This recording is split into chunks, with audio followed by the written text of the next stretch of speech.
Alrighty. You know, when I was watching sumo for the majority of the first decade, I watched sumo from 2005 to 2015. Ozeki didn't really get demoted and go down into the rank and file and stick around. A lot of them were a little older, and if that happened, they often retired or would maybe take one tournament to try to bounce back from Sekiwake. And now we have these former Ozeki, Mitakeumi and Shodai and Takayasu, that are just sort of floating around in the mix. And some of them are doing okay, some of them not so good. And it's just weird to think that they used to be so high in the sport, and now they are, Mitakeumi is a Maegashira 9 this tournament and is at 5-9. And Shodai is even worse. I mean, he's slightly higher ranked, but he's at 4-10. So Takayasu, of course, had to pull out of the tournament. So it's just a little strange.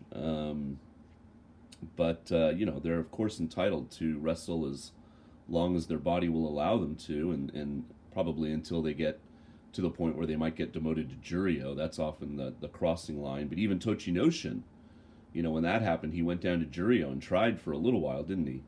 Before he gave it up. So, it just depends, I guess. If this is all you've done your whole life, I understand what am I going to do next? This is all I know. I want to keep going until I can't mentality. Okay, but these two men are much younger and not having to worry about that, at least at this stage. This is Kinbozan, the Maegashira 6. He is at 6 wins and 7 losses, so this win is all or nothing for him. If he's going to get his Kachikoshi, he has to get this win. Whereas Daieisho, the Sekiwake, is at 7-6, so he has to win either this one or tomorrow.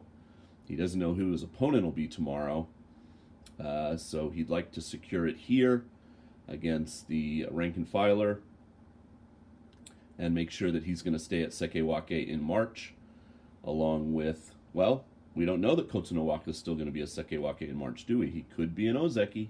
There's still a chance. All right, turn on some commentary. Enjoy this one. 右膝が痛くて、相撲にこのところなっていないんですが、どうでしょうか。右足を突き上げて、なんとか金峰山しのいでいます。ダメです。痛い痛い。これはもうずっと大栄翔が攻め続けました。勝ち越しが決まりました。金峰山はこれで負け越し決定です。All right, so for Kinbozan, that is his 8th loss.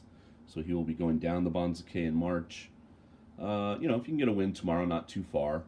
And for Daieisho, he secured his rank, but in no way is on his way to Ozeki. He's got to restart that whole campaign if he hopes to be able to do that in 2024. A 9th win doesn't hurt if he can get it tomorrow. Because if he can get like 11 or 12 wins the next tournament, then that will add to the 9. But, yeah, not a great tournament for Daieisho here in January. But, Kachikoshi is the ultimate goal of all the wrestlers, and he was able to at least do that. Okay, come on back for Kirishima versus Kotsunowaka, the final match of the day, up next.